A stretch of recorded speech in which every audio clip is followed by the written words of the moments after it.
Pak, selamat pagi Pak Heru. Kamu ada di mana nih? Di Jakarta atau di luar Jakarta? Di Padang sekarang, Pak. Oh, di Padang. Iya, di Padang. Kamu orang Padang, Albert? Iya, Bu, orang Padang, Bu. Oh, Padang asli dia, Nama Mbak. kamu Padang asli, kirain orang itu bukan orang Nasrani. Oh, enggak, orang Padang asli, Bu. Iya, orang Padang suka kayak gitu tuh namanya. Iya. Orang Padang nggak boleh Nasrani apa, Fitri? Apa? Enggak. Biasanya Albert, saya pikir, oh ini orang Nasrani ya. Biar, Namanya kalau Albert. orang yang nggak tahu mungkin dibilang orang Medan kali, Bu. Iya benar. Kamu Padangnya di mana? Di Padang Kota, Bu. Oh, Padang Kota. Iya. Tuh Pak Aul juga orang Padang tuh. Iya, Pak. Saya orang Minang. Orang Minang. Minang Minang tuh bukan Padang ya, Pak? Bukan. Saya orang Bukan. Kalau ini kan Albert orang pantai. Kalau saya orang gunung. Orang istilahnya orang Dare itu. Iya. Oke, kita mulai aja ya, Albert ya. Baik, Pak. Ini porternya udah pada datang ya? Oh, Insya Allah. teman-temannya ada. Oh iya ya, banyak banget ya. Udah bulat lah dari subuh udah pada WA. Semangat. Oke, bismillahirrahmanirrahim. Sesuai permintaannya Albert, maka dibentuk tim penguji yang terdiri dari saya, Hairul, Jakman, Ibu Fitriani. Ya, kita akan mendengar presentasi kamu, Albert, ya, atas hasil dengan bimbingan dengan Ibu Ratna Wardani.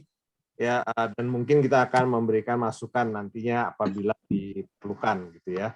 Baik. Kita mulai saja. Kamu ada berapa slide, Albert? Lebih kurang 15 slide, Pak. Oke, ya Pak. Nanti presentasinya 20-25 menit ya. Kalau setelah kamu presentasi mungkin ada yang perlu diklarifikasi, kita akan menanyakan. Gitu Baik, ya. Pak. Oke, silakan mulai. Mau berdoa dahulu, silakan.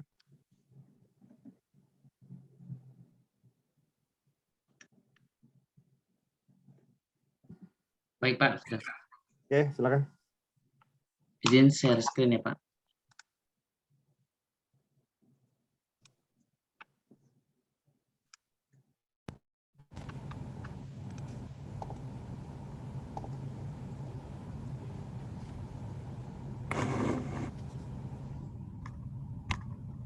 Maaf, Pak, suaranya sudah jelas terdengar, Pak?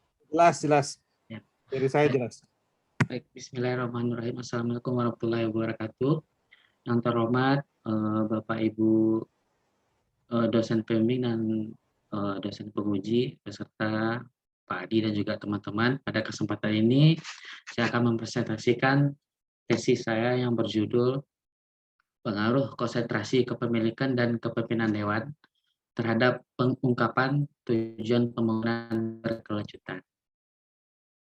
Nah, pemilihan topik penelitian ini adalah tujuan pembangunan berkelanjutan atau juga dikenal sebagai Sustainable Development Goals atau disingkat SDGs. Nah, SDGs itu sendiri merupakan kesepakatan bersama oleh anggota PBB di tahun 2015 berupa pembangunan baru ke arah pembangunan sosial, ekonomi, dan lingkungan yang berkelanjutan dan berdasarkan HAM dan kesetaraan. Nah, di situ terdapat 17 indikator di dalamnya. Nah, implementasi SDGs itu sendiri mulai di tahun 2016, termasuk di Indonesia sendiri berkomitmen untuk melaksanakan SDGs tersebut dibuktikan oleh adanya regulasi dan juga kebijakan keberlanjutan dalam tujuan pembangunan nasional Indonesia. Nah, di sisi lain, Indonesia juga meraih peringkat tertinggi akan kepercayaan terhadap keterbukaan informasi di dalam Sustainability Report yang dilakukan oleh GlobeScan dan GRI pada tahun 2020. Nah, ini sangat berhubungan dengan tujuan pembangunan berkelanjutan atau SDGs karena perusahaan atau organisasi bisnis dapat mengungkapkan aktivitas atau kontribusinya terhadap tujuan pembangunan berkelanjutan melalui sustainability reporting. Dan juga di sisi lain, OJK menerbitkan statistik laporan keberlanjutan seperti yang bisa kita lihat pada gambar bahwa persentase laporan berkelanjutan di berbagai sektor industri itu sangat bervariasi. Kita bisa lihat di yang terbesar dilaporkan oleh sektor keuangan dan diikuti oleh pertambangan, dan juga bervariasi di antara sektor-sektor lainnya. Nah, berdasarkan kejadian ini, saya mengangkat tema atau topik tentang SDGs ini. Nah, untuk melakukan penelitian tentang SDGs ini, saya mengaitkannya dengan penelitian tentang praktek tanggung jawab sosial, karena SDGs juga memiliki unsur kinerja sosial yang seperti di dalam penelitian sebelumnya. Nah, beberapa teori sebelumnya telah mengkonfirmasi motivasi perusahaan untuk kenapa melakukan tanggung jawab sosialnya. Nah, seperti dalam penelitian Gray et al. tahun 1987, dia menyatakan melalui stakeholder theory dapat dijelaskan bahwa perusahaan terikat kontrak sosial secara implisit dengan stakeholder. Nah, dan juga legitimasi teori memprediksi bahwa perusahaan dalam mendapatkan legitimasi dari masyarakat akan melakukan tanggung jawab sosial perusahaan serta mengungkapkannya kepada masyarakat. Sehingga dalam proses bisnisnya perusahaan itu berbasis kepercayaan dan etika.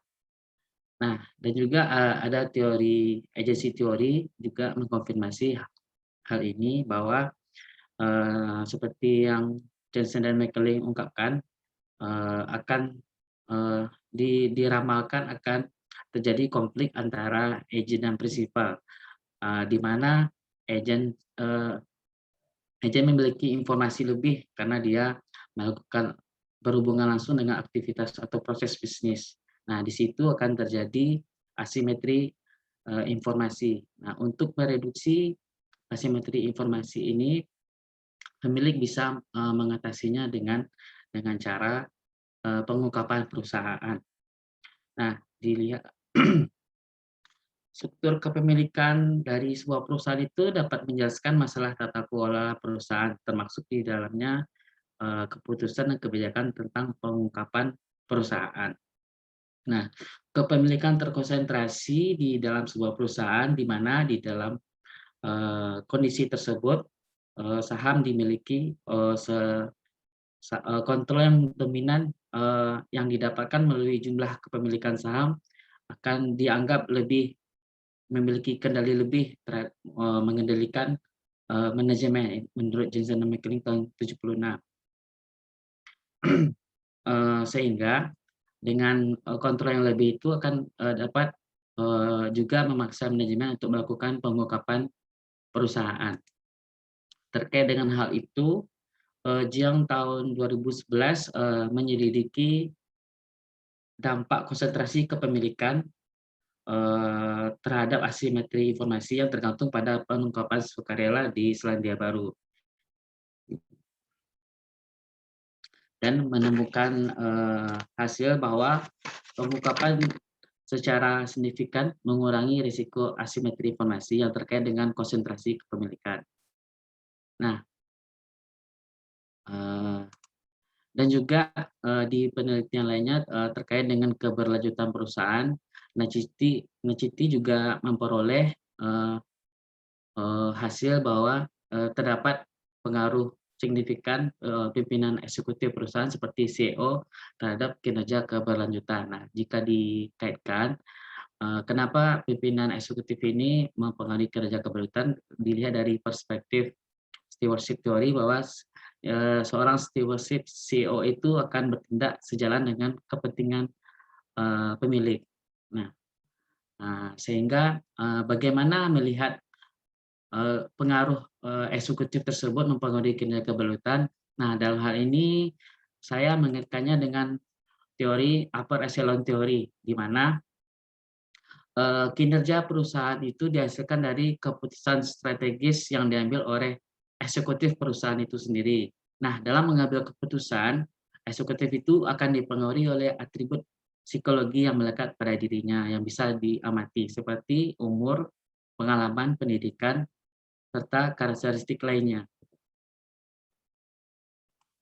Dan juga di sisi lain terkait dengan tanggung jawab sosial perusahaan, Hartojo menemukan bahwa kehadiran perempuan dalam kepemimpinan bisa membantu perusahaan mencapai tanggung jawab sosial perusahaan. Hal ini juga ditemukan oleh Lu dan Wang 2021.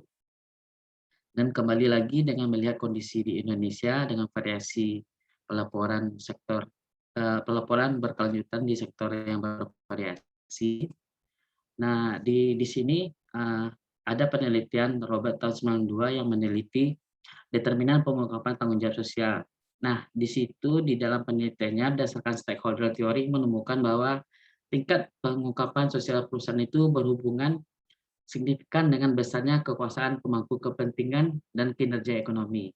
Nah, di situ dia mengklasifikasikan industri menjadi high profile dan low profile, di mana perusahaan yang berada pada high profile industri memiliki pengungkapan yang lebih daripada low profile industri. Itu karena di high profile industri itu sendiri memiliki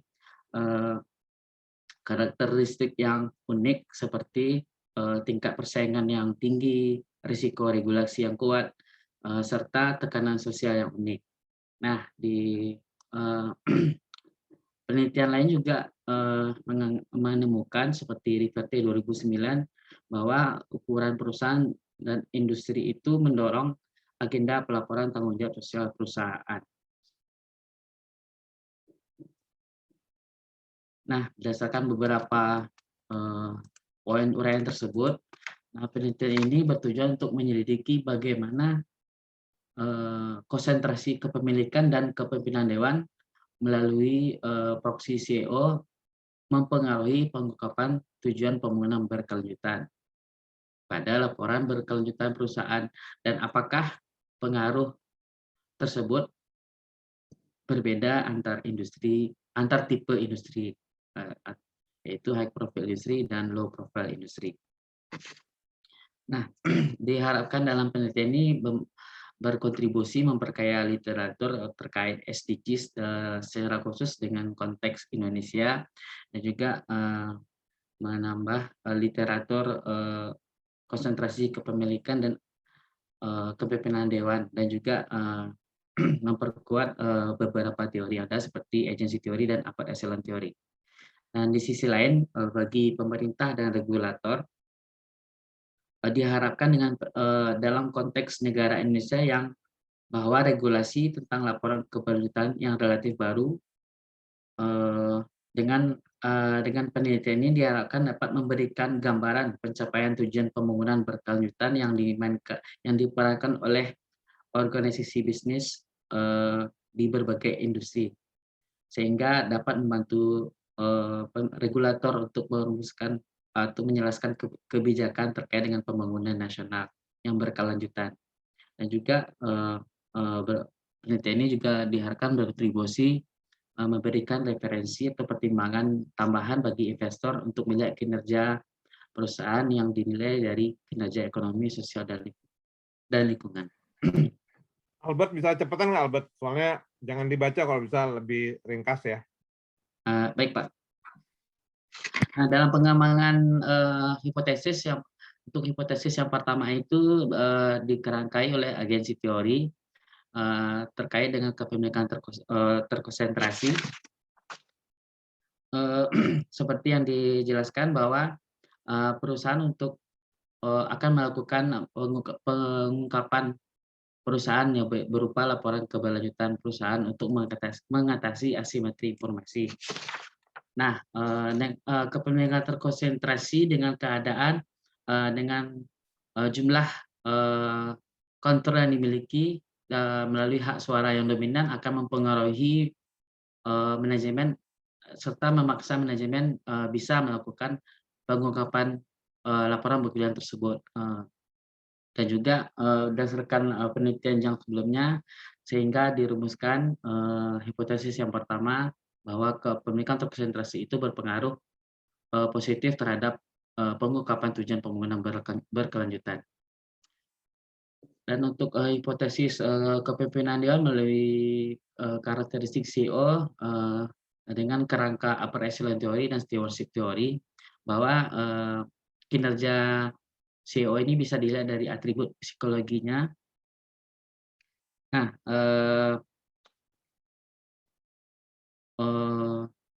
yang pertama adalah kepemimpinan perempuan. Itu terkait dengan penelitian sebelumnya tentang Hartojo, bahwa perempuan, kehadiran kepemimpinan perempuan itu sangat membantu perusahaan untuk mencapai tujuan sosialnya. Jadi juga di dalam penelitian Post et al. Sehingga dirumuskan hipotesis yang pertama bahwa kepemimpinan CEO perempuan itu berpengaruh positif terhadap pengungkapan tujuan pembangunan berkelanjutan. Dan juga untuk usia dari CEO, di dalam penelitian Fasio 2016 ditemukan CEO yang lebih muda itu cenderung mengambil risiko bisnis. Di penelitian lainnya, CEO yang muda ini berinvestasi dalam tanggung jawab, suka berinvestasi dalam tanggung jawab sosial di penelitian Borghesi 2014. Di penelitian lainnya juga di Battle dan Jackson tahun 89, CEO yang lebih muda itu lebih cenderung menyukai inisiatif tentang tanggung jawab sosial perusahaan. Namun, di penelitian From tahun 71, eksekutif yang lebih tua itu berkonsentrasi pada cara bisnis yang aman dan enggan mengambil risiko bisnis karena ide bisnis yang inovatif, termasuk kegiatan tanggung jawab sosial perusahaan. Nah, dan juga di penelitian lainnya di Fahad Rahman 2020 menemukan bahwa ada hubungan negatif antara umur dewan dan tingkat pengungkapan tanggung jawab sosial, sehingga dirumuskan hipotesis selanjutnya bahwa usia CEO itu berpengaruh negatif terhadap pengungkapan tujuan pembangunan berkelanjutan. Begitu juga untuk CEO tenor. Nah, di sini interpretasinya bahwa CEO yang memiliki hubungan lama dengan perusahaan akan lebih cenderung menjalin hubungan baik dengan pemangku kepentingan dan juga akan mengakumulasikan kekuatan dari waktu ke waktu. Sehingga di penelitian W 2018, CEO yang lebih kuat itu cenderung terlibat dalam kegiatan tanggung jawab sosial untuk menguntungkan diri mereka sendiri dan juga perusahaan. Nah, sehingga diasumsikan bahwa CEO yang lebih lama menjabat itu akan menjaga hubungan dengan pemangku kepentingan dan berusaha meningkatkan kesejahteraan mereka melalui dampak jangka panjang dari pengungkapan tujuan pembangunan berkelanjutan. Dan dirumuskan hipotesis selanjutnya bahwa CEO tenor itu berpengaruh positif terhadap pengungkapan tujuan pembangunan berkelanjutan. Dan yang terakhir, karakteristik CEO yang berupa CEO yang memiliki tingkat pendidikan akuntansi dan berpengalaman di bisnis yang sama dengan bidang industri perusahaannya di penelitian W 2018. Nah, di sini CEO yang memiliki pengalaman bisnis pada industri yang sama dengan perusahaannya dan atau berlatar belakang pendidikan bidang akuntansi itu lebih cenderung lebih sadar dan memahami tentang praktek keberlanjutan perusahaan serta pengungkapannya demi mencapai tujuan perusahaan, dan juga memiliki kemungkinan yang tinggi dalam mendukung perspektif pemangku kepentingan. Berdasarkan itu dirumuskan hipotesis bahwa CEO dengan latar belakang pendidikan akuntansi keuangan atau memiliki pengalaman bisnis akan berpengaruh positif terhadap pengungkapan tujuan pembangunan berkelanjutan. Dan hipotesis selanjutnya, berdasarkan legitimasi teori, dijelaskan bahwa perusahaan mendapatkan tekanan legitimasi dari lingkungannya atau industri di mana perusahaan itu berada. Nah, sehingga jika perusahaan berada di tipe industri high profit industry, akan pengaruh ke konsentrasi kepemilikan dan karakteristik CEO itu akan berbeda dengan perusahaan yang berada di low profit industry, sehingga dirumuskan hipotesis yang juga dipecah berdasarkan hipotesis sebelumnya bahwa pengaruh kepemilikan konsentrasi terhadap pengungkapan penggunaan berkelanjutan itu berbeda antar tipe industri. Begitu juga dengan pengaruh kepemimpinan CEO seperti yang dilihat dari kepemimpinan perempuan, usia, tenur, dan juga latar belakang pendidikan akuntansi atau pengalaman bisnis juga itu kan memiliki pengaruh yang berbeda antar tipe industri. Sehingga berdasarkan rumusan hipotesis tersebut dirumuskan kerangka konseptual seperti yang ada di gambar, bahwa konsentrasi kepemilikan mempengaruhi pengungkapan tujuan berkelanjutan, dan juga kepemimpinan dewan melalui CEO juga mempengaruhi pengungkapan tujuan pembangunan berkelanjutan. Nah, pengaruh dua ini terhadap pembangunan berkelanjutan itu juga tergantung dari tipe industri di mana industri itu berada. Itu dalam hipotesis ketiga. Dan keempat. Nah, dan juga pengungkapan tujuan pembangunan berkelanjutan itu sendiri juga dipengaruhi beberapa variabel kontrol seperti ukuran perusahaan, aset tak berwujud, dan komitmen keberlanjutan yang akan dijelaskan pada variabel penelitian nanti. Untuk metode penelitian, jadi penelitian ini menggunakan seluruh perusahaan terdaftar di Bursa Efek Indonesia semua industri dengan periode tahun pemilihan 2017 dan 2020. Nah, pemilihan tahun ini disesuaikan dengan waktu implementasi SDGs di Indonesia yang dimulai di tahun 2016, namun bisa diungkapkan di tahun 2017. Nah, nama industri dari perusahaan tersebut disesuaikan dengan GICS, yaitu Global Industry Classification Standard.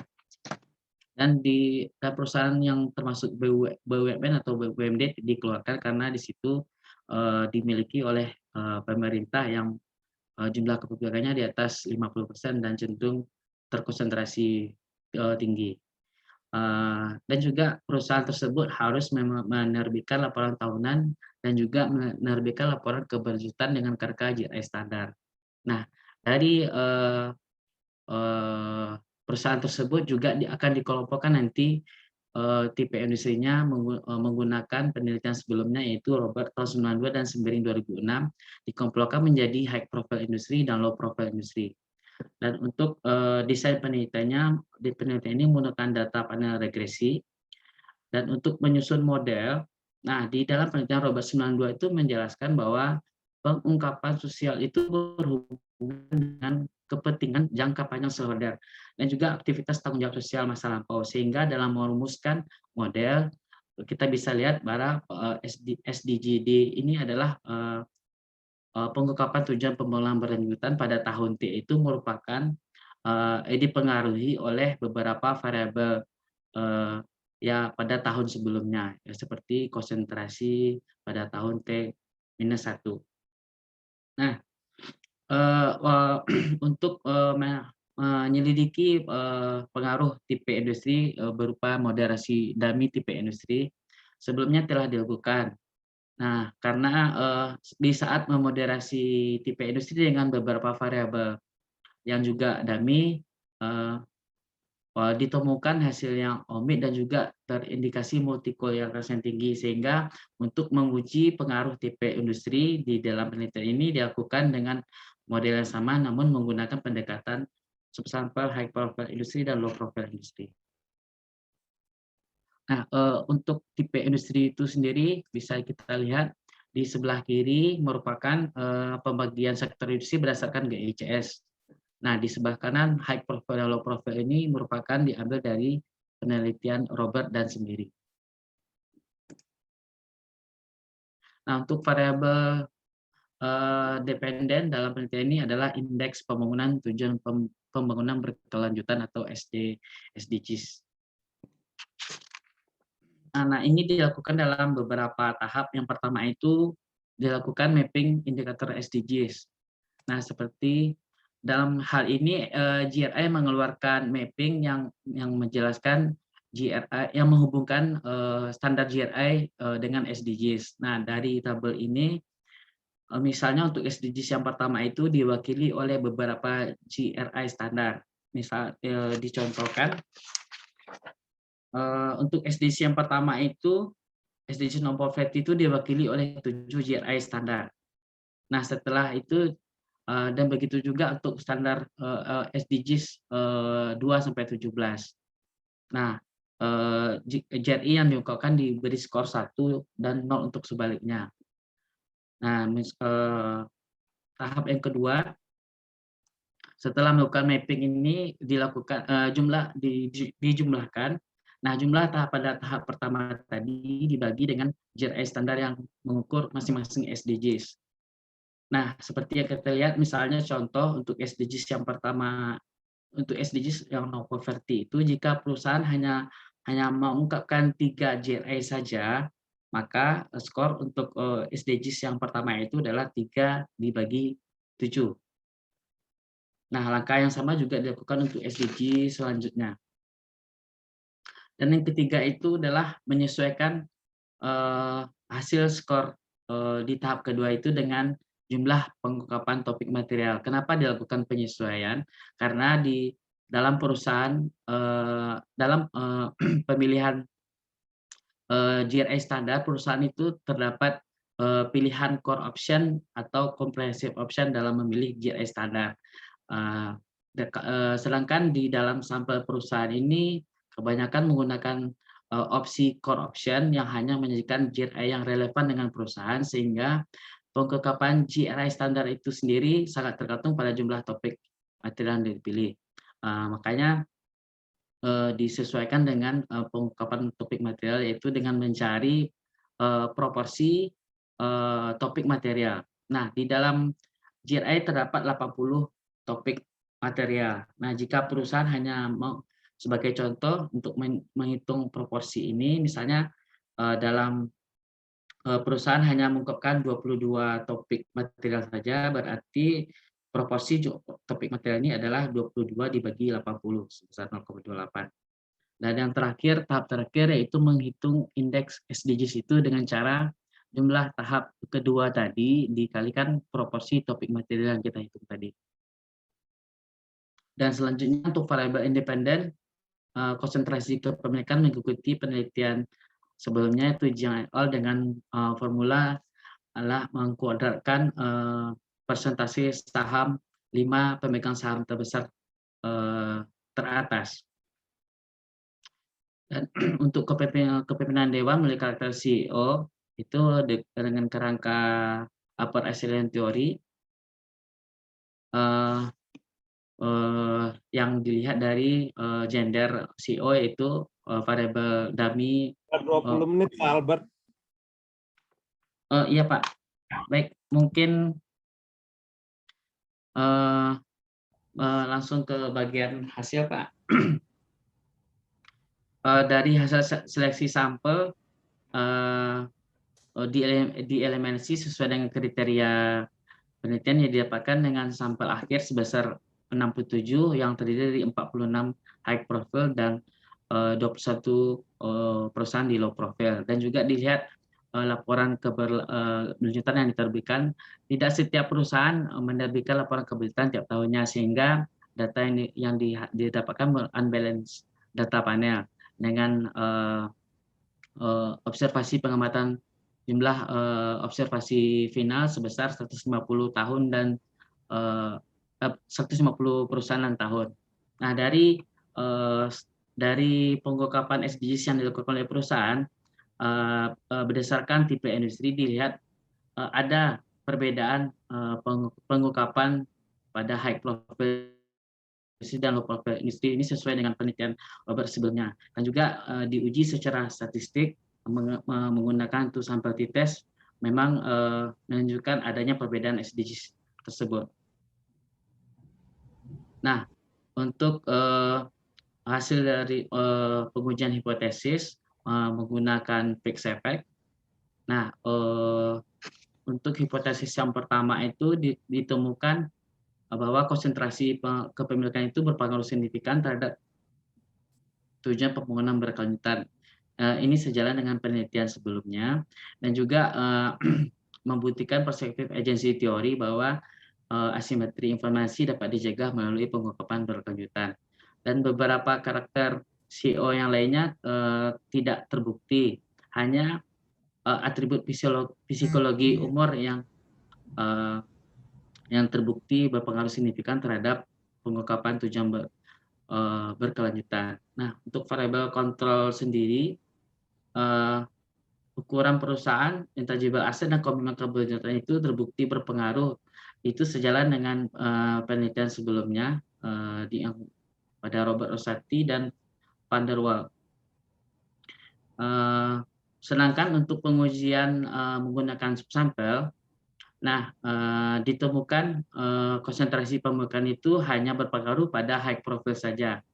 Sedangkan untuk karakter CEO itu bervariasi. Dengan perempuan tidak berpengaruh, sedangkan CEO yang lebih muda itu hanya berpengaruh pada low profile. CEO expertise itu hanya berpengaruh pada high profile, dan juga tenure hanya berpengaruh pada low profile. Nah, perbedaan ini mungkin dipengaruhi oleh karakteristik industri yang dijelaskan pada penelitian Robert. Nah, untuk menguji perbedaan pengaruh ini juga dilakukan tes, namun hasil pengujian ini nih tidak mendukung hasil regresi tersebut.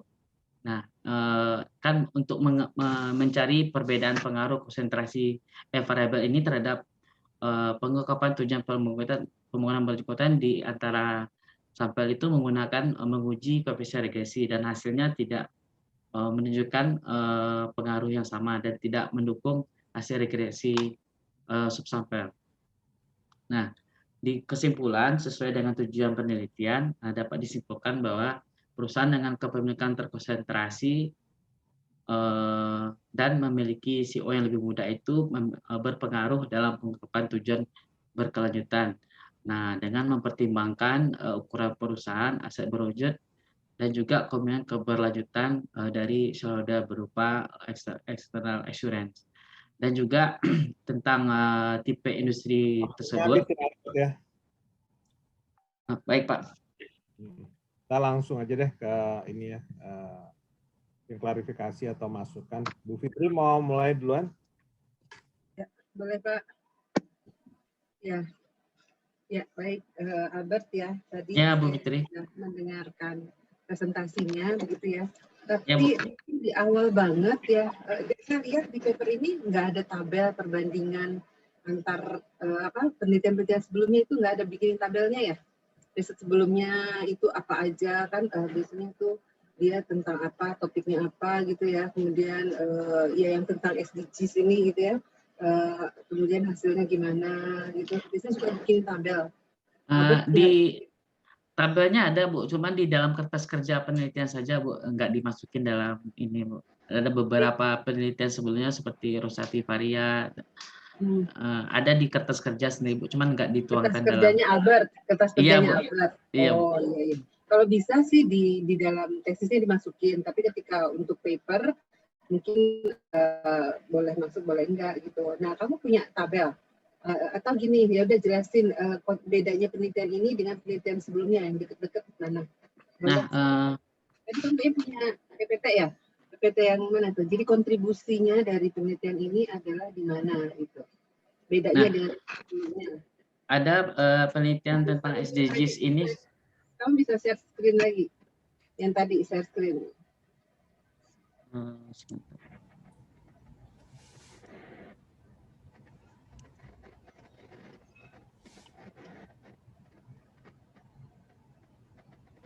Nah ini, Bu. Ya, bentar. Ya, coba kontribusi. Enggak, dengan riset sebelumnya itu apa? Ya, coba paper yang sebelumnya apa aja? Munculin. Papernya siapa? Jiang ya? Iya, Bu. Jiang itu meneliti apa? Jiang itu terkait dengan konsentrasi kepemilikan, Bu. Konsentrasi kepemilikannya aja yang kamu ambil. Kalau yang dengan tentang ini siapa SDGs? SDGs di dalam tesis ada, Bu, di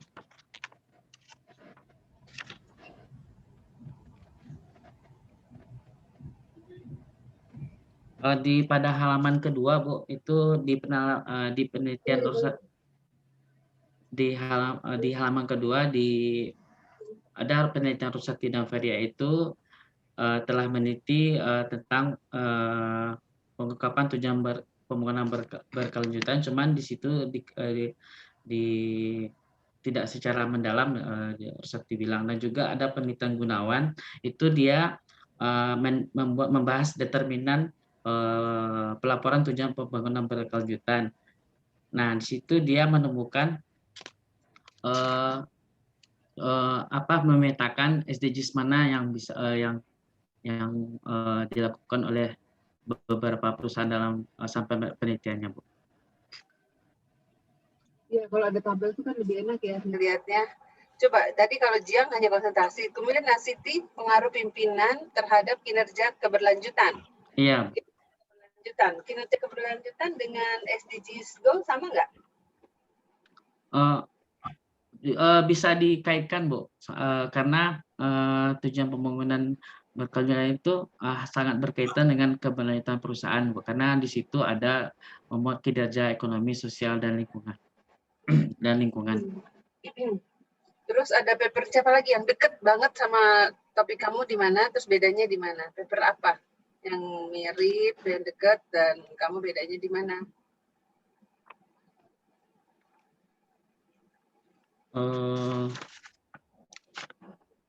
Kalau di tesis di paper Gunawan ini, Bu, dan juga papernya Faris, Bu. Indonesia semua itu? Indonesia? Iya, Bu. Nggak ada yang luar negeri? Yang Q berapa gitu yang perlu dijadikan acuan? Kalau yang Rosati dan Varia itu kan SDGs juga tuh, Albert. Iya, Bu. Iya, Rosati Varia itu penelitian yang masuk di Q jurnal bereputasi, Bu, yang di itu. Q1 itu yang cleaner production. Yang mana papernya siapa? Paper siapa? Rosati dan Varia, Bu. Mana ada di paper di sini mana? Rosati nggak ada nih di sini di slide ini. Di slide memang nggak di apa, Bu, cuma di bagian kontrol variabel tadi ada, Bu, di justru mungkin harusnya dimasukin ya. Jadi kan riset sebelumnya sudah ada tuh apa gitu ya, diceritain sampai sekarang. Nah, terus kamu bedanya di mana dengan berbagai riset tersebut begitu ya? Sebelumnya, Bu, ya. Harusnya tadi kamu jelasin. Nah, kalau dibikinkan tabel itu jadi pembacanya lebih mudah paham gitu ya. Mungkin tabelnya sih di bab 2 ya masukinnya. Gitu. Baik, jadi nah kalau kamu punya PEP ini punya kerangka penelitian itu kan, coba slide-nya kerangka penelitian, bedanya kamu dengan sebelumnya di mana gitu. Ada kerangkanya ini. Oke, nah ini nih bedanya kamu di mana? Di tipe industri, Bu. Jadi sebelumnya itu tidak mengaitkan dengan tipe industri. Oh gitu. Ini panahnya agak bingung ya, kenapa ini kamu bikinnya kayak begini ya? Ini kenapa begini ke sini ya? Sebenarnya ini ke sini semua ya? Langsung ke sini ya? Karena dia jangan langsung begini ya? Bingung. Ini H1 gitu ya? Iya, yang Bu. H1 ini, yang ini ke sini H2 ya? Iya, Bu. Iya, mungkin ini diperbaiki kali ya, H2 terus moderasinya tipe industri memoderasi ini. Ya, ini H2-nya gitu kan? Iya, Bu. Ya.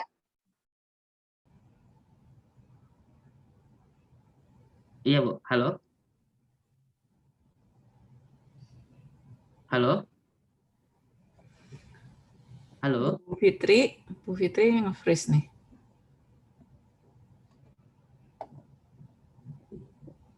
Ya. Nge-freeze tadi. Maaf, Bu, nge-freeze, Bu. Nge-freeze, ya. Oh, aku yang freeze ya. Your internet connection. Nah, ya coba mungkin apakah istilahnya udah ini umum menggunakan bahasa Indonesia yang ini nih? Kalau di konteks negara Indonesia sudah umum, Bu, tujuan pembangunan berkelanjutan. Cuma kalau di luar negeri itu karena di bahasa asing, Bu, Sustainable Development Goals, jadi disingkat dengan SDGs, Bu. SDGs. Iya. Jadi tujuan itu ya. Pengungkapan. Iya. Jadi semakin kalau dia semakin terkonsentrasi, apakah semakin banyak mau melakukan pengungkapan gitu ya? Iya, terus Bu, kalau ini pimpinan dewan kok melalui CEO ya? Saya bingung judulnya. Kok pakai kata-kata melalui ya? Nah, di sini kepimpinan dewan itu diukur dengan karakteristik CEO maksudnya, Bu. Oh, CEO-nya sebenarnya. Iya, dari gendernya, usia, masa jabatan. Kenapa harus ada kepimpinan dewan melalui? Pakai kata-kata melalui ya? Maksudnya Kenapa itu nggak CEO aja udah? langsung CEO aja ya, Bu ya? Nggak tahu mau gimana kira-kira. Nah, waktu dulu pertama sekali itu konsepnya kan memang dewan, Bu. Jadi setelah beberapa kali perbaikan-perbaikan dilihat dari komitmen-komitmen itu bisa diukur melalui kepemimpinan CEO, Bu. Makanya di kepemimpinan dewan di perusahaan itu bisa diukur melalui karakteristik CEO, melalui upper echelon theory tersebut. Kalau riset yang menggunakan variabel ini CEO untuk mau dihubungkan dengan pengungkapan tujuan pembangunan itu ada nggak? Dia pakai istilahnya pimpinan dewan melalui atau langsung aja dia pakai istilahnya CEO? Kalau dengan penelitian SDGs belum ada, Bu. Yang ini yang pakai CEO ini? Iya, dia ke pimpinan dewan, Bu, misalnya kualitas dewan kayak gitu, Bu. Kalau CEO Nah, tersendiri kamu memasukkan CEO argumennya gimana? Memasukkan CEO kenapa? Di sini pengen meneliti CEO karena apa? karena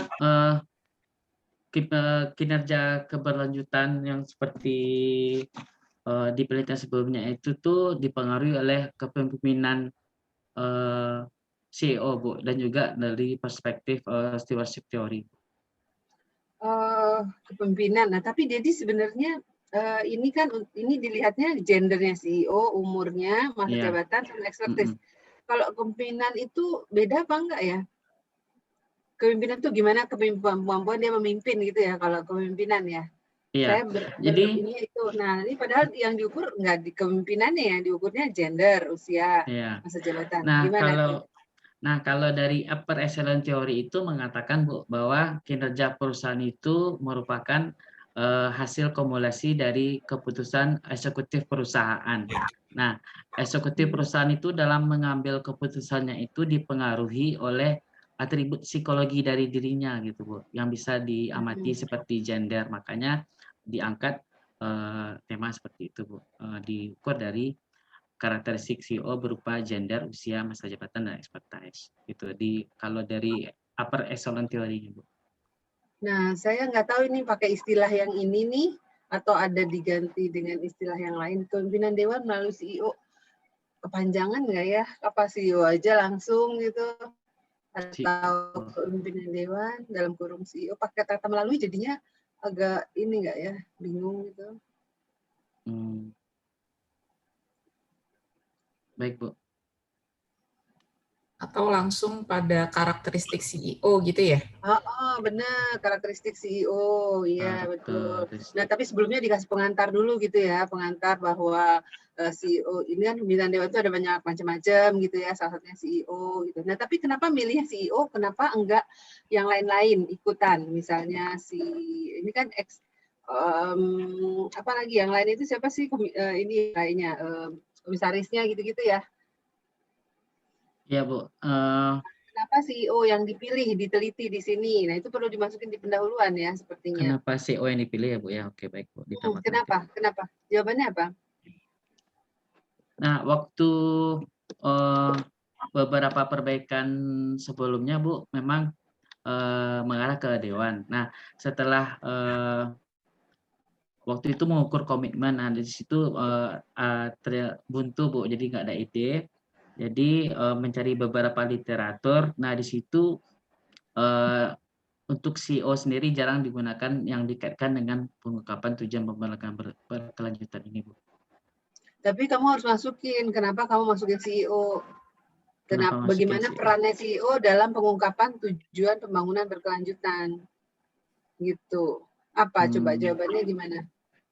Fungsinya apa CEO? CEO ini berperan kalau dari upper echelon theory tadi dan juga dikaitkan dengan stewardship theory, seorang CEO itu akan bertindak sejalan dengan kepentingan pemilik, Bu. Jadi di situ dia akan berperan besar dalam menentukan kebijakan terkait dengan pengungkapan tujuan pembangunan berkelanjutan ini, Bu.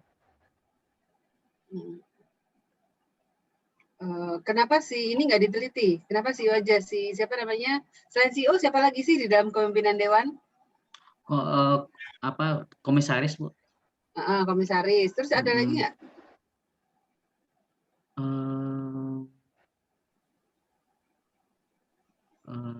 Dewan komisaris, dewan direksi, ya mungkin dewan komisaris dan dewan direksi aja Bu yang bisa mempengaruhi keputusan dalam proses bisnis perusahaan Bu. Nah, kenapa komisaris nggak dimasukin di dalam penelitian ini? Kalau emang udah banyak yang melakukan, harusnya masuk sebagai variable control. Kamu nggak masukin si komisaris. Oh enggak Bu. Kenapa? Itu harus dijelasin tuh. Kenapa ya komisaris nggak masuk? Padahal riset-riset sebelumnya kan pasti banyak yang udah menemukan hal itu ya. Atau komite juga, dewan komite juga ya Bu ya. Komite-komite juga ya. Nah, ini makanya itu harusnya sebutin riset sebelumnya faktor penentu dari pengungkapan SDGs ini itu apa aja faktor-faktor yang udah ditemukan dari riset sebelumnya gitu. Nah, terus kamu mau nambahin tipe industri gitu ya, atau kamu sekarang mau masukin CEO, kenapa memasukkan hal itu gitu. Nah, saya pengen tahu aja kalau berdasarkan riset sebelumnya yang mempengaruhi pengungkapan tujuan pembangunan itu apa aja? Pengungkapan SDGs itu apa aja faktor-faktornya? Kalau dari penelitian dari referensi yang saya ambil Bu dari penelitian Robert itu terkait dengan besarnya kekuasaan pemangku kepentingan dan kinerja ekonomi. Apa itu ya? Besarnya apa tadi? Kekuatan pemangku kepentingan Bu. Kalau di penelitian Robert. Dan kalau di penelitian lain sebelumnya itu mengaitkan dengan kepemilikan keluarga dan kepemilikan asing Bu, kayak gitu. Nah itu ini di sini nggak dimasukin sebagai variable control ya. Misalnya udah banyak sebenarnya riset sebelumnya. Ketika yang meneliti tentang itu kepemilikan macam-macam itu ya. Nah bagusnya sih sebenarnya masukin sebagai variable control di model Anda gitu. Terus kenapa sekarang masukinnya kepemilikan terkonsentrasi, bukan kepemilikan keluarga dan lain-lain itu? Argumennya apa?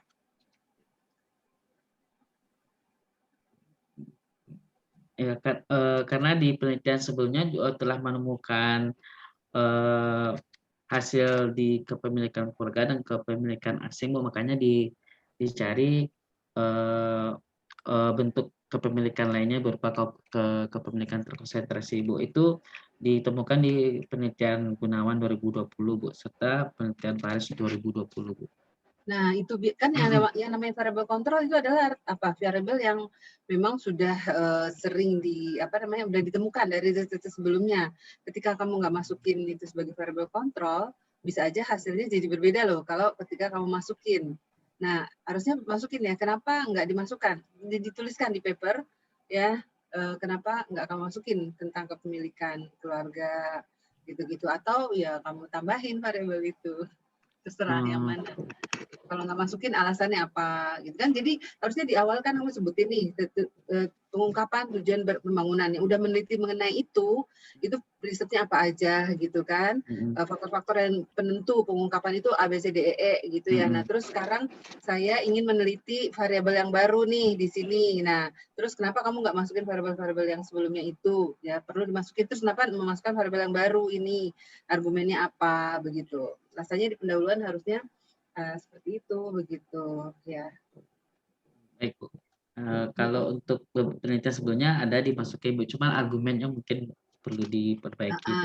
Iya betul, diperbaiki lagi ya. Jadi di sana jadi beda dengan presentasi A, saya bedanya di sini ya, kenapa melakukan itu. Dengan si B bedanya apa, untuk yang riset yang utama-utama gitu ya, yang terutama yang udah masuk di jurnal-jurnal yang bereputasi. Kalau si Gunawan itu masuknya di mana ya, jurnal nasional Sinta berapa gitu. Kalau kurang bereputasi ya mungkin bagusnya mengacu pada paper-paper yang publish di jurnal yang bereputasi begitu.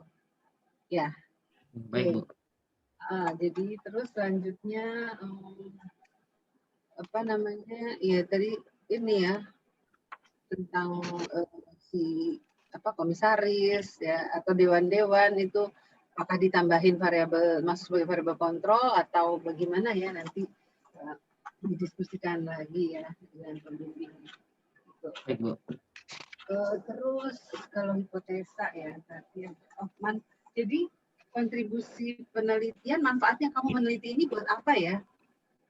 Ini ada kan manfaat penelitian di poin 14. Manfaatnya buat apa? Ada Bu. Coba kamu sebutin, misalnya kamu ditanya sama teman kamu, kamu neliti apa sih? Manfaatnya apa ya risetnya itu? Jawabannya Nah, apa? Pakai yang bahasa gaul aja. Oke, bahasa saya bahasa Alber ya Bu ya. Ya. Jadi itu menambah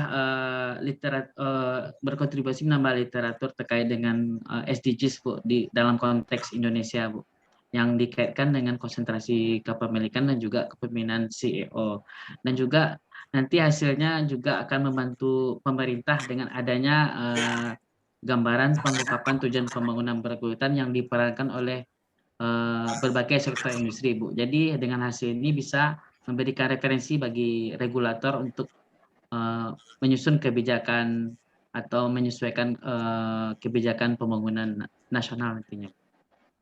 Rencana Nah, kalau pembangunan misalnya nasional. terbukti di sini yang variabel yang terbukti yang mana aja ya? Yang konsentrasi kepemilikan. konsentrasi positif atau negatif? Positif. Konsentrasi dari positif. tabel itu aja. Kamu balik lagi ke tabel itu aja, ke tabel yang tadi aja. Tabel tadi aja.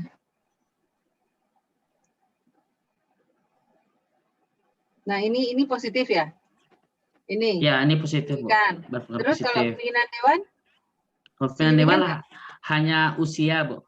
Jadi CEO yang lebih muda itu berpengaruh, Bu. Sedangkan gender, masa jabatan, dan expertise itu tergantung di tipe industri, Bu. Kalau pengujian keseluruhan hanya usia yang berpengaruh signifikan, Bu. Oh, jadi kalau lebih tua lebih pengungkap banyak atau lebih muda? Lebih muda, Bu. Gitu. Kalau kepemilikan semakin terkonsentrasi, pengungkapannya semakin banyak. Karena apa? Semakin banyak, Bu. Karena di situ ada kontrol yang dominan untuk mengendalikan manajemen, Bu. Jadi bisa memaksa manajemen untuk melakukan pengungkapan secara baik, Bu. Betul. Tipe industri. Oke. Nah, ya terus lanjut lagi ya. Mana nih? Konsentrasi ya, cuman saya agak nggak enak ketika kamu misalnya ya rumusan permasalahan gitu di poin 1-2 ya halaman berapa nih? Halaman 8 gitu ya. Berdasarkan dari latar belakang pada sebelumnya, permasalahan penelitian ada sebagai berikut. 1. Bagaimana konsentrasi kepemilikan mempengaruhi pengungkapan tujuan pembangunan berkelanjutan. Apa SDG aja istilahnya.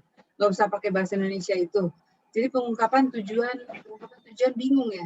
Apa nggak tahu biasanya kayak gimana itu kalau riset itu pakai istilah tujuan pembangunan. Nah, kalau di literatur asing menyebutnya memang SDGs, Bu. Cuman kalau ini karena tesis, Bu, jadi berbahasa Indonesia juga, makanya di istilah itu tujuan pembangunan berkelanjutan, biasanya disingkat dengan TPB, Bu, kalau di versi bahasa Indonesianya, Bu.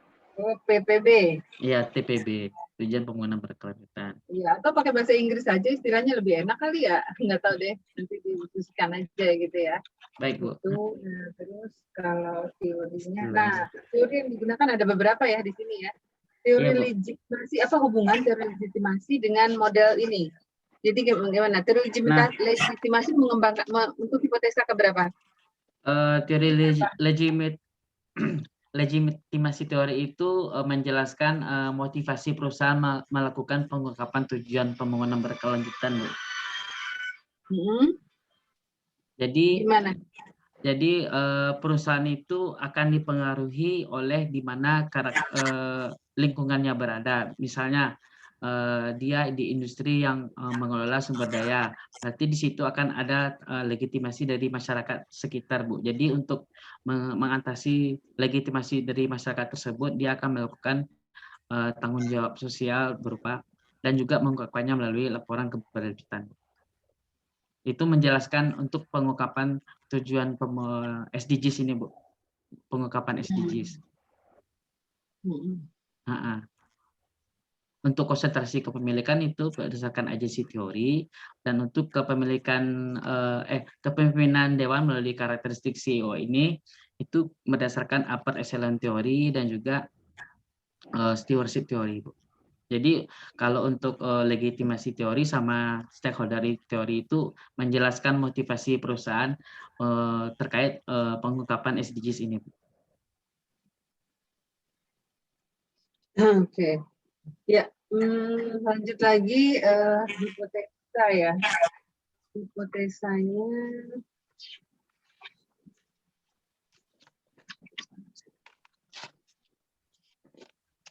hipotesa 1, kepemilikan terkonsentrasi berpengaruh positif dengan ya, pakai dengan ya, bukannya terhadap ya.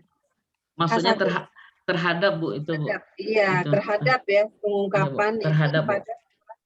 Nah ini kalau di sini kamu di hipotesa itu ada pada laporan berkelanjutan ya di Iya Bu. belakangnya, tapi di kerangka ini nggak ada apa namanya, di sini nggak ada kata-kata pada laporan berkelanjutan. Ini yang di sini nggak ada nih pada laporan berkelanjutan. Nah mungkin perlu konsisten ya, mau pakai itu atau nggak pakai. Itu maksudnya pengungkapan tujuan pembangunan berkelanjutan itu diungkapkan melalui laporan berkelanjutan perusahaan Bu, atau sustainability report kalau bahasa asiknya Bu. Maksudnya menjelaskan itu Bu. Itu di hipotesanya mau dimasukin juga atau enggak ya? Mungkin nanti bisa dikaji lagi gitu. Baik Bu. H2A juga pemilihan CEO perempuan berpengaruh positif terhadap pengungkapan. Jadi kalau perempuan itu lebih banyak mengungkapkan karena apa? Pakai apa teorinya? Di situ di penelitian Hartojo Bu, jadi adanya kepemimpinan perempuan terkait dengan aktivitas tanggung jawab sosial perusahaan itu membantu perusahaan mencapai tujuan sosialnya Bu. Dan juga di penelitian lain kehadiran perempuan di dewan akan berpengaruh positif terhadap tanggung jawab sosial perusahaan dan pengungkapannya Bu. Oke. Ya, terus lagi hasil sekarang terakhir ya, udah jam 8.31 ya. Hasil kamu tadi belum selesai ya dipresentasikan hasilnya, terus implikasinya apa? Nah, implikasinya dari hasil ini hasil Bu. Hasilnya yang signifikan tadi ini ya. Konsentrasi kepemilikan dan usia CEO Bu. Nah, implikasinya untuk selain dari konsentrasi kepemilikan dan CEO itu, jika perusahaan ingin meningkatkan pengungkapan tujuannya, itu mempertimbangkan ukuran perusahaan, intangible asset, dan juga komitmen keberlanjutan dari shareholder, yang itu berupa penggunaan external assurance di dalam laporan keberlanjutan Bu, atau sustainability report Bu. Jadi dengan adanya external assurance ini akan membantu perusahaan untuk meningkatkan pengungkapan tujuan pembangunan berkelanjutan atau SDGs Bu. Bentar. Kalau implikasi itu artinya apa ya? Kan temuannya kamu menemukan semakin terkonsentrasi, maka biasanya kalau sebuah perusahaan yang semakin terkonsentrasi, pengungkapannya semakin banyak gitu ya. Nah, berarti implikasi temuan ini adalah apa? Berarti apa? Jadi bagi perusahaan yang ingin meningkatkan pengungkapan SDGs-nya, itu bisa dengan strategi konsentrasi kepemilikan Bu. Jadi pemilik bisa meningkatkan konsentrasi kepemilikannya dengan peningkatan tersebut akan memiliki hak kontrol yang penuh terhadap manajemen Bu. Jadi sehingga bisa memaksa manajemen melakukan pengungkapan gitu Bu. Itu emang gampang meningkatkan konsentrasi kepemilikan.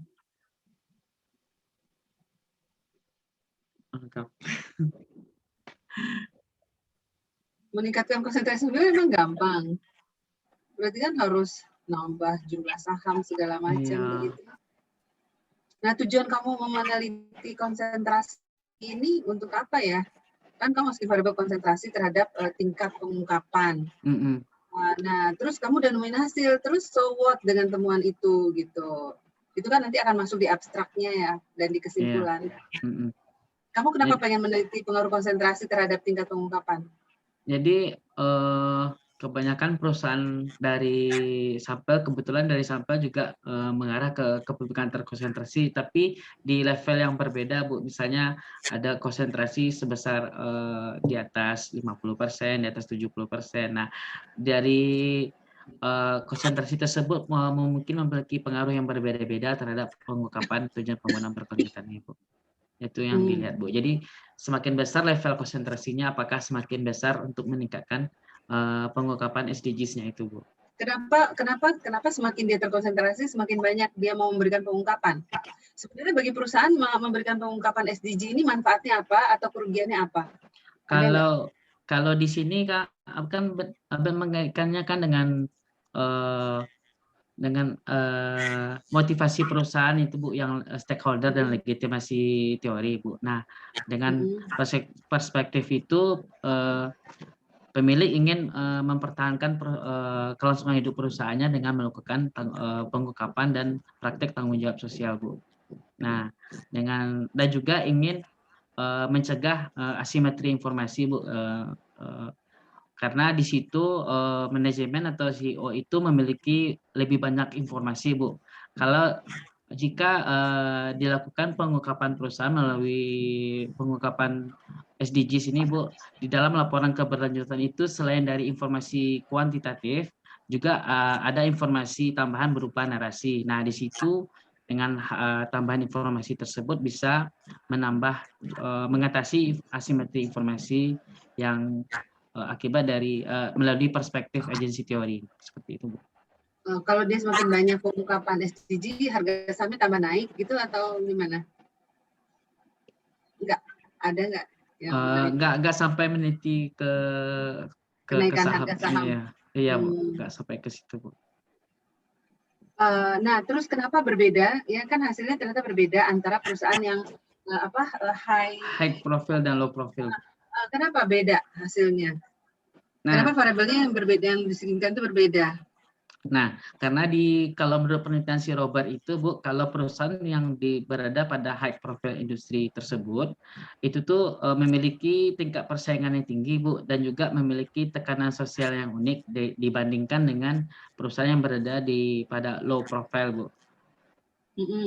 Nah, jadi sehingga pengaruh konsentrasi kepemilikan terhadap pengungkapan SDG ini juga akan berbeda, Bu, di antara high profile dan low profile, Bu. Cuman kalau dari statistiknya memang belum didukung, Bu, dari pengujian beda koefisien, Bu, seperti itu, Bu. Belum terbukti, kamu udah melakukan tapi belum terbukti. Kalau hasil ini kan berdasarkan hasil regresi, Bu. Nah, untuk membuktikan memang ada perbedaan antara high profile dan low profile itu, Abel melakukan pengujian koefisien regresi antar dua tipe industri. Ini, Bu, dari ini referensinya, Bu. Signifikan nggak? Hasilnya enggak, Bu. Jadi memang tidak ada perbedaan antara high profile pengaruh variabel ini, Bu. Makanya hasil regresi yang antara high profile dan profile ini tidak dihukum melalui pengujian ini, Bu. Ini disebutkan di bagian kesimpulan, Bu. Namun belum didukung secara statistik melalui uji perbedaan koefisien variabel antara dua kelompok sampel. Berarti nggak bisa diambil kesimpulan. Coba hasilnya tadi, balik lagi ke hasil. Yang tadi bedanya high profile dan low profile, yang signifikan beda ya. Kalau di perusahaan industri yang sampel high profile industri, dia konsentrasi berpengaruh. Iya, Bu. Tapi yang di low profile enggak, Bu. Enggak pengaruh. Iya. Ya, mungkin kamu bisa jelasin. Umur CEO kalau di sini enggak pengaruh, di sana pengaruh gitu ya. Beda-beda. Iya, Bu, beda-beda, Bu. Bisa dijelasin enggak? Kenapa dia di sini di high profile dia signifikan, di low profile enggak signifikan gitu? Nah, kalau dilihat dari penelitian si Robert ini, Bu, karena misalnya nih di bagian umur CEO sih. Jadi hanya CEO yang lebih muda berpengaruh di low profile industri. Jadi mungkin karena di karakteristik perusahaan pada low profile industri ini memiliki persaingan yang tidak cukup tinggi serta visibilitas konsumen dan juga terkait dengan risiko itu yang tidak terlalu tinggi.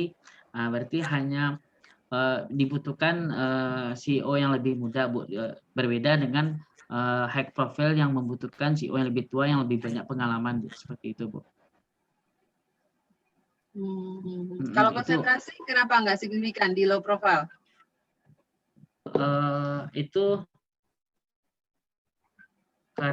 kalau konsentrasi kepemilikan itu pada high profile itu kan kondisinya memiliki berbagai persaingan yang cukup tinggi, Bu. Jadi mungkin strategi dari high profile industri ini membutuhkan kendali penuh untuk mengendalikan perusahaannya agar bisa bersaing dengan perusahaan lainnya. Makanya dibutuhkan konsentrasi kepemilikan untuk dalam hal pengungkapan tujuan pembangunan berkelanjutan ini, Bu. Ya udah. Ya dari saya cukup segitu dulu karena udah jam 8.39 ya. Pak Aul, silahkan Bapak. Bu. Makasih, Bu. Ya. Terima kasih Bu Fitri. Saya oke, ini ditutup dulu, coba Albert. Baik, Pak. Bisa dibuka lagi. Pertanyaan saya ini, kan judul kamu The Effect of Concentration of Ownership and Board Leadership on the Disclosure of SDG, betul ya? Ya, Pak. Oke, kamu udah baca artikel-artikel SDG disclosure dari sama IIRC nggak? Dari mana, Pak? Dari IFAC, International Federation of Accountants, sama dari IIRC, International Integrated Reporting. Abi cuma baca dari yang UNDC itu aja, Pak. Ya, sebetulnya ini kan baru dalam level SDG Disclosure Recommendation ya. Iya, Pak. Ya, kamu baca itu, nah itu saya nggak lihat sama sekali kamu memahami apa sih dimaksud dengan SDG Disclosure. Padahal kamu mau bahasnya kan Disclosure of SDG kan. Iya, Pak. Yang kamu lakukan adalah sebetulnya CSR, GRI itu kamu mappingkan ke SDG. Iya, Pak. Ya, menurut saya mungkin harusnya kamu imbangi dengan kamu baca ini efek bagaimana pengembangan mengenai SDG disclosure. Efek itu ada itu. Begitu juga dari integrated reporting mengenai SDG disclosure. Itu sama sekali kamu nggak bahas tuh. Jadi pemahaman kamu mengenai SDG disclosure itu ya cuman karena kamu mapping aja dari GRI. Iya, Pak. Tepat sih. Ya, jadi SDG disclosure itu bukan kamu mapping dari GRI, bahwa kalau perusahaan-perusahaan dia membuat laporan keberlanjutan, terus dia mapping dengan SDG, itu kan sebetulnya utamanya laporan keberlanjutan. Iya, Pak. Ya kan? Sustainability reporting, bukan SDG reporting loh. Nah, iya, Pak. Bukan SDG reporting, betul. Menurut saya agak salah kaprah gitu. Nah, penjelasan mengenai SDG disclosure itu yang coba kamu bahas di bab 1, kamu baca artikel-artikel dari IFAC itu, International Federation of Accountants, dari IIRC, Integrated Reporting, itu baru levelnya sampai recommendation sekarang ini. Rekomendasi. Iya, jadi pemahaman kamu mengenai SDG disclosure itu udah kayak GRI standar disclosure gitu loh. Cuman kamu kelompokkan bahwa ini masuk ke dalam mapping, ke dalam SDG, menurut saya kurang tepat sih. Gitu. Ya. Paham maksud saya? Nah, pemahaman kamu mengenai SDG itu sama sekali nggak ada, baik di bab 1, ya kan, di bab teori mengenai SDG. Apa sih SDG? Karena SDG itu, kalau kamu ambil SDG sekarang ini, itu kan goals sebetulnya. Iya, Pak. Itu kan mestinya bagian daripada strategi perusahaan. Gitu ya. Sehingga nanti pertanyaan Ibu Fitri itu relevan. Kenapa strategi perusahaan hanya ditentukan oleh CEO? Kenapa komisaris utama itu kok nggak terlibat? Ya, karena itu adalah goals ya kan, untuk membantu skopnya luas, berkaitan dengan poverty, berkaitan dengan keadilan ya kan, berkaitan dengan program-program yang ada di 7. Itu kan strategik, program strategik kan ada di dalam perusahaan. Harusnya bukan CEO aja yang terlibat, tapi juga komisaris utama kalau di Indonesia. Nah, ketika kamu menggunakan istilah dewan, kamu bahasa Inggris kan nanti, karena kamu bahasa Inggrisnya ini kan, the effect of concentration of ownership and board leadership. Board leadership itu kalau di luar negeri anggap itu luas ya, Pak ya? Luas. Bukan hanya sekedar CEO saja ya, Pak ya? CEO aja. Tapi tahu-tahunya pertanyaan Ibu Fitri itu valid gitu loh. Kenapa kok cuma CEO aja? Nah, begitu juga kenapa kamu penelitian-penelitian terdahulu itu agak sulit, karena memang penelitian terdahulu itu belum masuk ke dalam SDG disclosure. Ya, kamu lihat nanti kontribusi kamu memberikan kontribusi terhadap SDG disclosure recommendation. Yang kamu lihat dari IFAC itu. Gitu Albert. Ya. Baik Pak. Recommendation. Ya, upper excellent theory, oke lah, saya teori-teori itu saya tangkap, saya sesuai gitu ya, artinya stewardship theory, ya legitimation segala macam. Tapi pemahaman kamu mengenai SDG disclosure itu sebetulnya kamu lakukan adalah dengan menerjemahkan GRI standar ke dalam kamu mapping ke dalam SDG disclosure. Padahal sudah ada kajian-kajian mengenai SDG disclosure yang saya bilang itu dari IFAC, dari IRC. Itu tolong dibaca tuh. Sama sekali kamu nggak singgung itu gitu ya.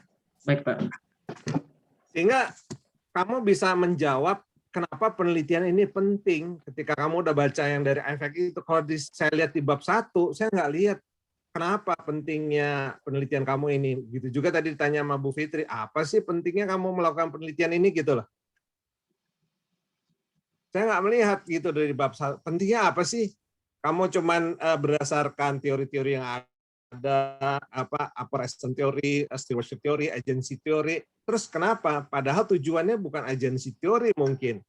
Ya kan? Tujuannya adalah membantu pemerintahan di sini kan, dalam rangka apa? Dalam rangka untuk mencapai SDG, Sustainability Development Goals gitu kan. Itu kan tujuannya.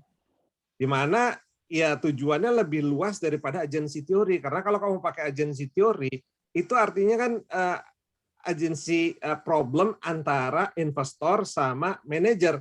Padahal kan lebih luas. Stakeholder. Iya, lebih luas. Jadi kamu teori-teori yang kamu pakai itu ya perlu kamu pelajari lah lebih lanjut ya, relevan atau tidak gitu loh, Albert. Baik, ya. Pak. Baik Pak.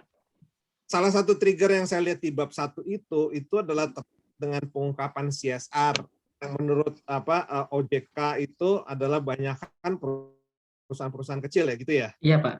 Tapi kamu nggak menjelaskan OJK itu metodenya apa sih dia bisa ambil kesimpulan seperti itu sehingga pernyataan OJK itu menjadi salah satu variabel yang kamu gunakan untuk meneliti, faktor-faktor yang kamu gunakan penelitian itu kan tadi kontribusi kamu adalah high profile sama low profile industri kan? Iya Pak. Nah, menurut saya ini triggernya ini dari laporan OJK nih, tapi nggak ada penjelasan di dalam ini metodenya apa sih sehingga bisa ambil kesimpulan seperti itu dan itu kamu pakai dalam penelitian kamu.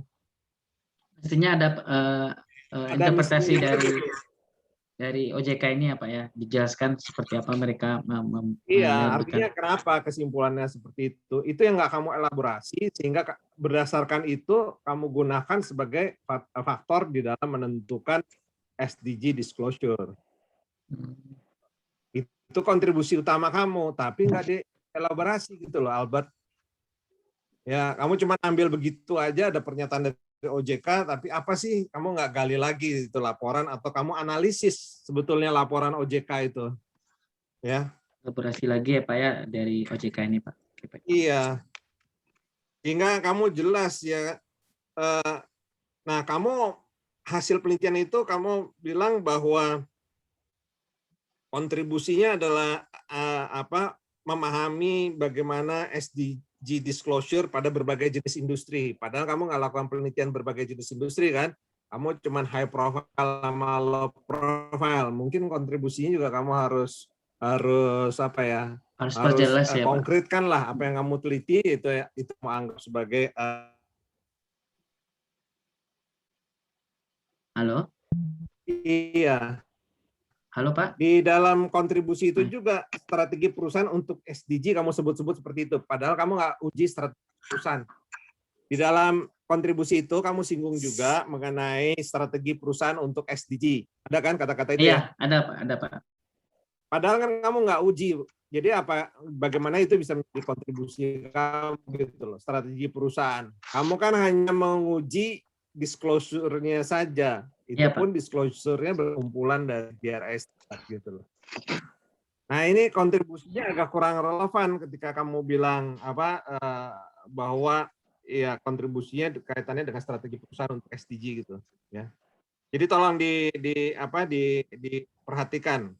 Baik, Pak. Nah, yang juga harus dipahami ini ke bab 2 ya. Yang harus dipahami juga itu adalah kalau kita lihat dari bab 1 yang kamu lakukan itu karena berdasarkan GRI standar, dan kalau kita lihat berdasarkan materialitas segala macam, itu kan seringkali perusahaan ini sekarang mengungkapkan CSR itu kan berdasarkan compliance sebetulnya. Gitu ya. Sehingga memang dalam bab 2 itu nggak ada kamu singgung-singgung mengenai compliance. Kalau itu, jadi mungkin ada legitimation ya, tapi sebetulnya kalau saya lihat ya banyak perusahaan apalagi high profile, karena high profile itu banyakkan compliance ya nggak? Iya, Pak. Iya, high profile industry itu nggak kamu singgung gitu kan? Kenapa di low profile industry itu lebih sedikit? Itu bisa jadi karena isu compliance nggak ada di situ. Gitu Albert ya. Iya, Pak. Nah, Compliance. kamu sebetulnya kan SDG itu sampai ke korporasi belum ada aturan yang jelas ya. Kalau laporan keberlanjutan iya, SDG kan belum ada. Kalau SDG belum, Pak. Ya. Nah, kamu belum mencari peraturan-peraturan yang mungkin bisa mendorong perusahaan untuk melakukan SDG disclosure. Ada nggak? Kalau nggak ada, kamu harus ungkapkan. Kalau untuk peraturan ada. Ini kan seakan-akan nih perusahaan sekarang ini dalam kondisi mereka harus mengungkapkan SDG disclosure, kan enggak.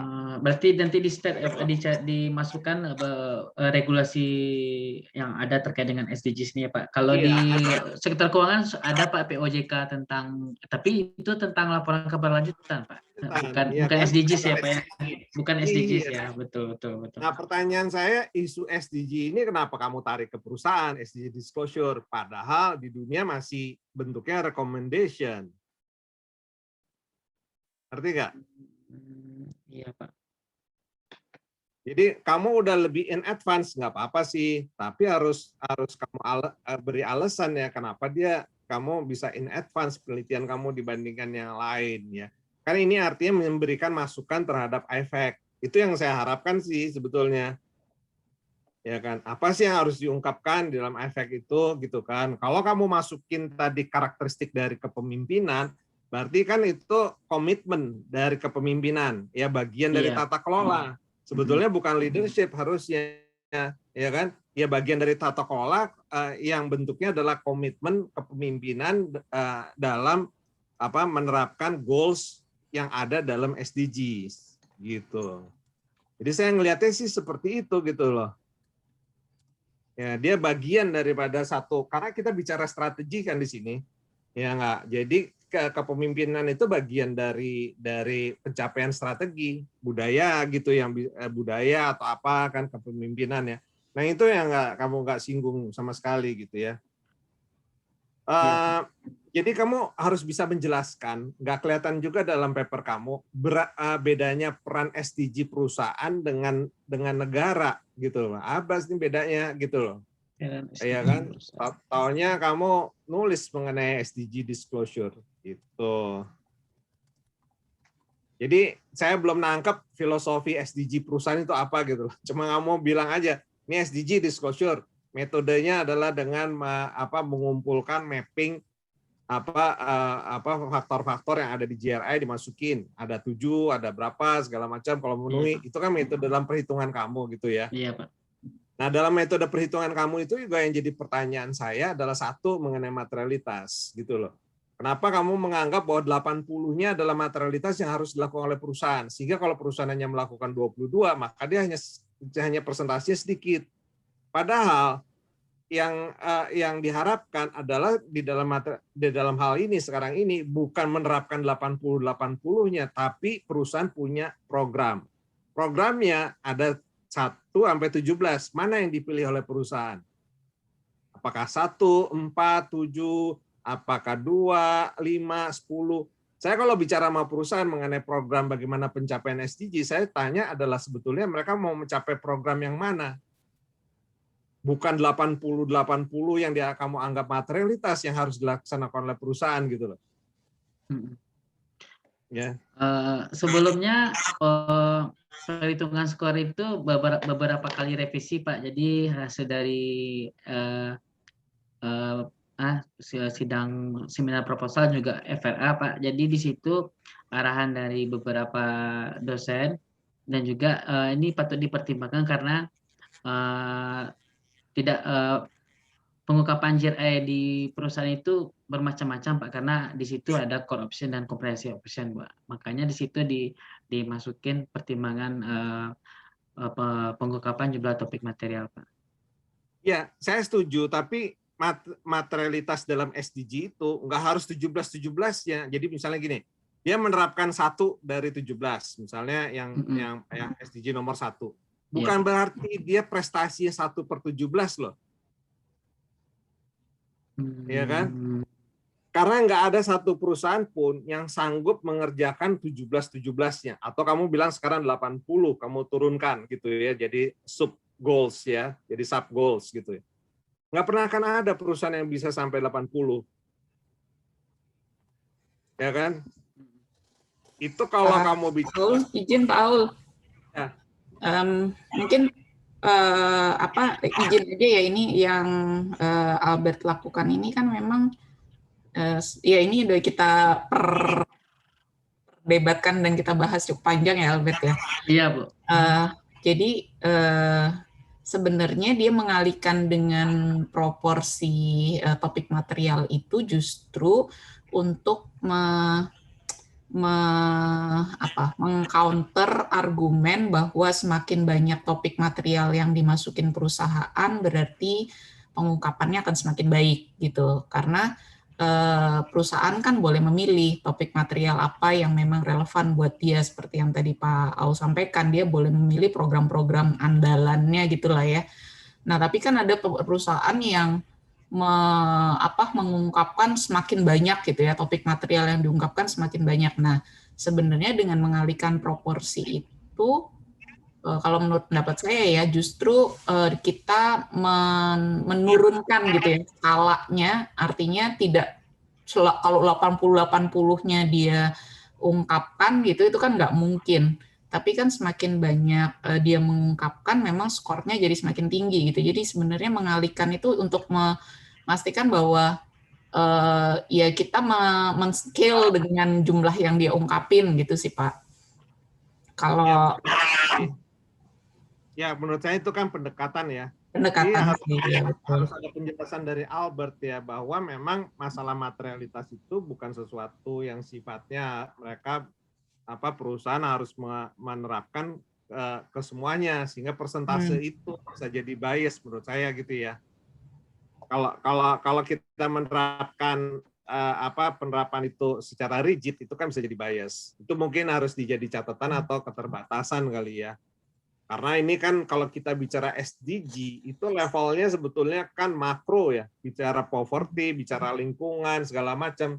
Itu tidak merupakan di beberapa negara, itu bukan merupakan tanggung jawab dari perusahaan, ya kan? Itu dianggap merupakan tanggung jawab negara. Nah, bagaimana kontribusi perusahaan? Kontribusi perusahaan itu parsial, ya kan? Apa yang bisa dilakukan dari 17 SDG tersebut? Jadi itu yang mesti kamu ungkapkan gitu loh. Maksud jelaskan saya bahwa pengungkapan semakin tinggi belum tentu semakin dia semakin bagus performance-nya gitu ya Pak ya. Betul. Jadi itu bisa dikaitkan dengan hasil juga. Saya loncat-loncat ya hasilnya gitu ya. Kalau kita lihat hasilnya yang yang konsisten, itu malahan variable kontrolnya ya, selain concentration ya. Itu pun jadi pertanyaan saya concentration, tapi udah ditanya Bu Fitri tadi. Hasil dari variable kontrolnya aset. Jadi sebetulnya kalau kita bicara SDG disclosure, itu kan kaitannya ujung-ujungnya dengan aktivitas. Aktivitas itu kan akhirnya berkaitan dengan program. program itu memang harus dicanangkan di awal biasanya. Jadi kita selalu menanyakan, misalnya saya tanya perusahaannya, nanti rencananya apa? Saya rencananya nanti 2, 5, 8. Itu akan masuk dalam programnya dia, dan itu akhirnya masuk dalam anggaran. Jadi nggak bisa ujuk-ujuk terus bikin aktivitas tanpa direncanakan, karena memang perencanaan dikaitan dengan SDG itu bukan sekedar program bantuan buat bangun MCK kalau kayak dulu kan gitu kan, program buat sumbangan buat sunat ini warga lingkungan, nggak sesederhana itu gitu loh kalau mau bicara SDG. Makanya saya belum lihat filosofi SDG dari Pak Albert ini, ya kan, apa sih SDG gitu loh. Akhirnya penyederhanaannya itu dilihat dari GRI standar gitu ya. Ya itu mungkin untuk bisa jadi perhatian ya. Ya sebetulnya saya ada juga kata-kata yang tertarik saya mau baca lebih lanjut ya, misalnya makin tua dan makin safe sehingga kalau dia makin dibilang makin tua makin safe, cari safe ya, sehingga kan efeknya negatif ya, Albert bilangnya gitu ya. Iya, Pak. Karena kalau makin tua nggak mau melakukan inovasi. Nah, ini pertanyaan saya, inovasi itu apa gitu ya. Di dalam paper kamu nggak ada lebih lanjut lagi. Ini maksudnya inovasi itu apa gitu, sehingga ya kalau orang yang makin tua gitu kan, semua kan makin tua gitu kan. Apa artinya orang makin tua nggak mau makin lakukan inovasi gitu ya. Itu yang mungkin harus ada penjelasan lebih lanjut ya. Karena kesimpulannya hasilnya adalah dugaan kamu adalah negatif SDG ya, walaupun hasilnya nggak signifikan ya. Untuk yang high profile, yang low profile, yang high profile nggak signifikan kan, low profile yang signifikan gitu. Hasilnya menarik ya, cuman bagaimana bisa bisa menjelaskan dari sisi filosofi SDG-nya itu kali yang saya belum tangkap gitu ya, Albert ya, karena di awal-awal juga kamu pemahaman mengenai SDG nggak kamu ungkapkan dengan baik gitu lah. Dan kamu belum baca kalau kamu mau lari ke SDG disclosure, belum baca apa yang dilakukan oleh IFAC, IRC. Itu penting ya kalau kamu baca itu, sehingga kamu menambah wawasan itu apa yang kamu tulis. Baik, Pak. Gitu. Ya, tapi kalau dipikirkan, karena kebetulan jam 9 saya mesti nguji lagi, jadi mungkin itu saja pertanyaan dari saya. Tambahan dari Bu Fitriani juga tadi. Bu Ratna, ada tambahan? Nggak ada Pak, kayak udah cukup. Ya, apa saya sampaikan aja ya? Karena kalau menurut saya kan tidak ada sesuatu yang signifikan ya, Albert ya. Iya, Pak. Yang kamu harus perbaikin gitu ya. Dan kelihatan apa yang disampaikan oleh Bu Fitriani pun juga lebih banyak perbaikan yang bisa kamu lakukan gitu ya. Dan dari saya juga seperti itu. Jadi ya harapan kita kamu lakukan perbaikan, tapi kita mungkin tidak minta presentasi lagi kali ya Bu Fitri, Bu Ratna. Iya Pak, lebih ke filosofisnya sih ya sebenarnya yang tadi komennya Pak Aul. Dan baca referensi tambahan yang disampaikan oleh Bu Fitri juga untuk bisa menjelaskan. Kalau saya juga baca referensi yang berkaitan dengan SDG disclosure ya, yang sedang berjalan oleh IFAC sama IRC gitu. Gitu Albert. Baik Pak. Ya Fitri. Jadi nggak perlu keluar ya, langsung aja ya. Langsung ya, saya juga begini bicara lagi. Ya makanya. Fitri berapa lama ngerjainnya nanti ditanya Pak Lama. Udah 2 semester nih Pak. Bukan, perbaikannya. Perbaikannya insya Allah bekerja dalam minggu ini Pak. Iya. Nah itu tadi data itu kepemilikan nggak masuk sebagai variable kontrol. Gimana itu Bu Ratna, mau dimasukin atau? Data apa Mbak Fit? Sorry. Tadi kan dia masukinnya konsentrasi, tapi riset sebelumnya misalnya kepemilikan keluarga itu yang berpengaruh terhadap SDGs ya, dia bilang gitu, pengungkapan SDGs. Nah itu variabel itu nggak taruh di variabel kontrol. Mungkin Dewan. ini Adi mungkin teman Albert bisa keluar dulu kali. Oh Oke iya. Pak, iya Pak. Bentar. Oke. Terima kasih ya Dimas, teman-temannya di Hairunisa.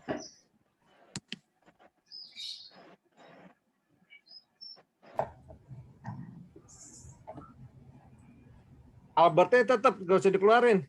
Oh, iya. Albertnya hilang. Oh, bentar. Iya, ke bawah bentar. Pak Adi masuk kayak gitu, saya kemarin dikeluarin sama Pak Adi. Bentar. Yang lain keluar, Tabah, Sandi, Hairunisa. Banyak banget. Banyak nih Pak, soalnya Pak. Pesertanya banyak. Nah, masih ada lagi di bawah tuh.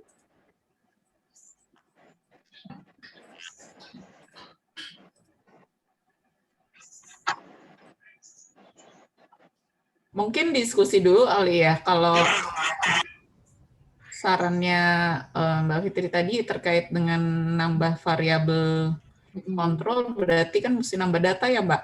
Karena dan datanya konten analisis